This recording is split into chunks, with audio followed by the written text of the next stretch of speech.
రాహుల్ గాంధీ తరచూ వెళ్తుండేటటువంటిది బ్రిటన్ కదా.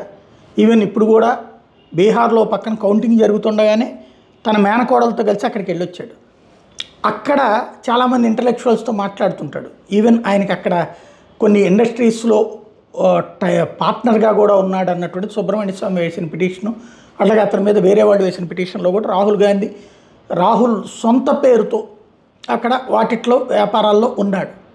అదే సిటిజన్షిప్ కింద పరిగణించాలా అంటూ కోర్టు అడగడంతో అది కాస్త పక్కకి వెళ్ళింది. అది పక్కన పెడితే రాహుల్ గాంధీ గురించి ఒక విశ్లేషణ అక్కడ ఉన్నటువంటి ఆక్స్ఫర్డ్ యూనియన్లో చర్చ జరిగినప్పుడు రచయిత గుర్చరణ్ దాస్ కీలకమైన వ్యాఖ్యలు చేశారు.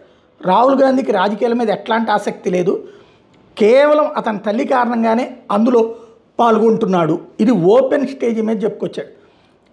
రాహుల్ సంబంధం లేకుండా, దిశానిర్దేశం లేకుండా అతను నిజంగా ఏం చేయాలనుకుంటున్నాడు ఖచ్చితంగా కూడా తెలియనట్టు కనిపిస్తాడు.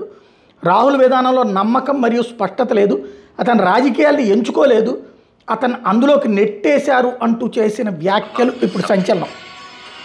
Not only does he have no clue, but he is not interested. Frankly, I don't even think he's interested in becoming a prime minister. అది ప్రధానమంత్రి కావడానికి కూడా అతనికి ఇంట్రెస్ట్ లేదని చెప్తున్నారు.